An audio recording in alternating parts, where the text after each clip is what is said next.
तारीख 6 फरवरी साल 1932। जगह पश्चिम बंगाल की कलकत्ता यूनिवर्सिटी। दीक्षांत समारोह चल रहा था। एक लड़की अपनी कॉलेज की डिग्री लेने वहां पहुंचती है, लेकिन तभी वो वहां कुछ ऐसा करती है जिसने अंग्रेजी हुकूमत के होश उड़ा दिए। उस लड़की ने सभा में भाषण दे रहे गवर्नर पर धड़ाधड़ 5 गोलियां चला दी। अगली सुबह के अखबार में उस लड़की के साहस, आक्रोश और क्रोध की कहानी फ्रंट पेज पर छपी। सारा हिंदुस्तान दंग रह गया। कॉलेज में पढ़ने वाली एक मामूली सी लड़की क्रांति का नया चेहरा बन चुकी थी। उस लड़की का नाम था बीना दास।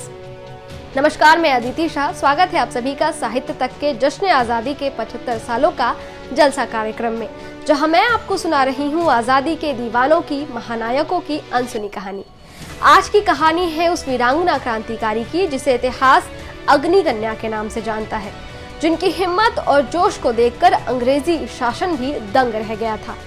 कहानी उस शेरनी की जिसने अपना जीवन राष्ट्र की स्वतंत्रता के लिए समर्पित कर दिए, जिनके पिता नेताजी सुभाष चंद्र बोस के शिक्षक थे, जो गुमनामी में इस दुनिया से चली गई।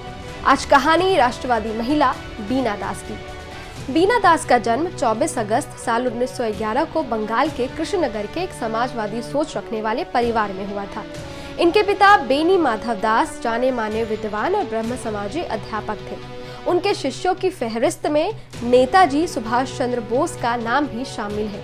इनकी माता सरला देवी भी एक समाज सेविका थी, जो कलकत्ता में पुण्य आश्रम के नाम से एक छात्रावास चलाती थी। बीना की बड़ी बहन कल्याणी दास भी स्वतंत्रता सेनानी रही। अपने स्कूल के दिनों से ही दोनों बहनों ने अंग्रेजों के खिलाफ होने वाली रैलियों और मोर्चों में भाग लेना शुरू कर दिया था। अपने स्कूल की पढ़ाई पूरी करने के बाद बीना महिला छात्र संघ में शामिल हो गई। ये संघ कॉलेज में पढ़ने वाली छात्राओं का एक समूह था। इस समूह में 100 सदस्य थे, जो देश को अंग्रेजों से मुक्त कराने के लिए क्रांतिकारियों को इसमें भर्ती करते और साथ ही ट्रेनिंग भी देते थे।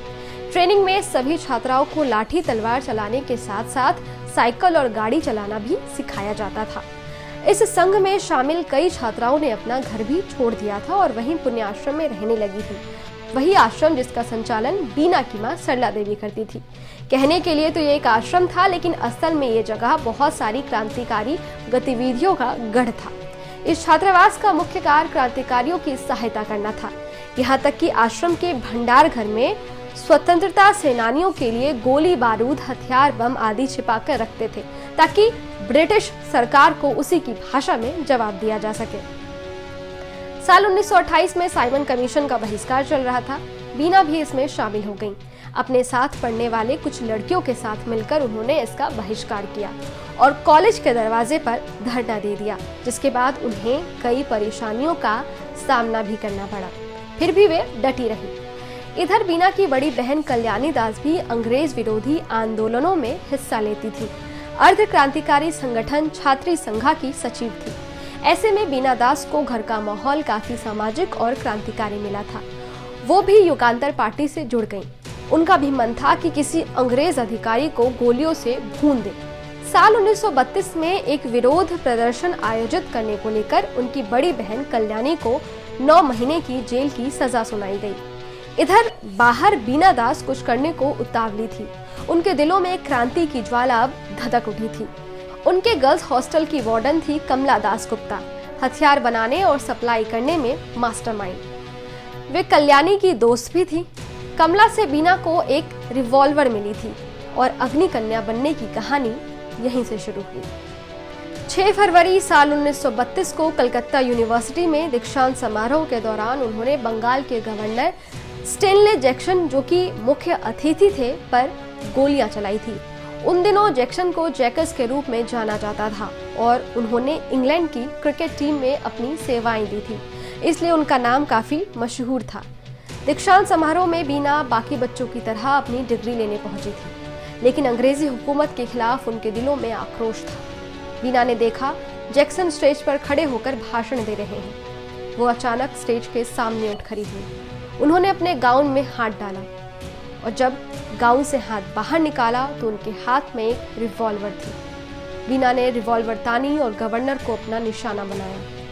उन्होंने पहली गोली चलाई, निशाना चूक गया और गोली जैक्सन के कान के पास से होकर गुजरी।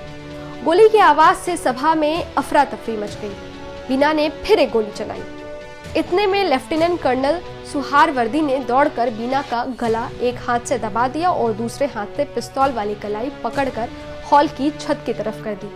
इसके बावजूद बीना एक के बाद एक गोलियां चलाती रही। बीना ने इस दौरान कुल 5 गोलियां चलाई। इसके बाद मौके पर से ही बीना को ब्रिटिश पुलिस ने गिरफ्तार कर लिया। अगली सुबह बीना अखबार की सुर्खियां बन गई। कलकत्ता की ग्रेजुएशन कर रही एक छात्रा ने गवर्नर को गोली मारने का प्रयास किया। उन पर मुकदमा चला। उन्हें 9 साल की कैद की सजा सुनाई गई।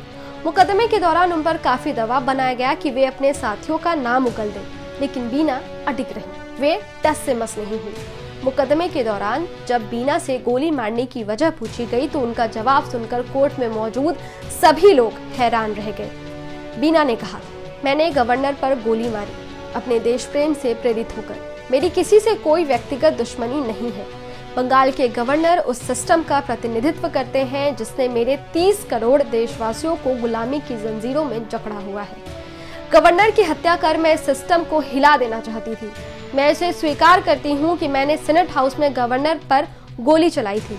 मेरा उद्देश्य मरना था और चूंकि हम सभी को एक ना एक दिन मरना ही है तो मैं गौरवपूर्ण तरीके से मरना चाहती हूँ। मैं उस अत्याचारी सरकार का विरोध करके मरना चाहती थी जिसने मेरे देश को शर्मिंदा किया और असंख्य अत्याचार किए हैं। अदालत में इस घटना की जिम्मेदारी लेते हुए बीना बिल्कुल भी नहीं घबराई। वे लगातार अंग्रेजों के दमन के खिलाफ बोल रही थी। अदालत में दिए बीना के साहसपूर्ण बयान ने अंग्रेजी सरकार को हिला कर रख दिया। बीना को अपराधी घोषित किया गया और पूरे 9 साल कड़ी कैद की सजा सुनाई गई। इसी घटना के बाद वे अग्निकन्या के नाम से मशहूर हो गई थी। अपने संस्मरण जीवन बाध्य में उनकी बहन कल्याणी दास ने लिखा है कि कैसे भाग्य ने दोनों बहनों को फिर से एक साथ लाकर खड़ा कर दिया था, जब उन्हें भी हिजली कैद खाने में लाकर बंद कर दिया गया था। साल 1937 में जब प्रांतों में कांग्रेस की सरकार बनी तो सारे कैदियों के साथ बीना को भी रिहा कर दिया गया।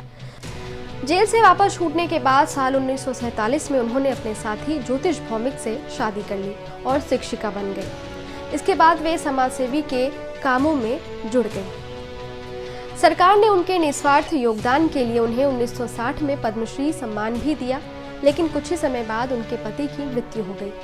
बीना कोलकाता छोड़कर ऋषिकेश आ गई और एक आश्रम में रहने लगी। अपना गुजारा करने के लिए उन्होंने एक स्कूल में पढ़ाना शुरू किया, लेकिन सरकार द्वारा दी जाने वाली स्वतंत्रता सेनानी पेंशन को लेने से इनकार कर दिया।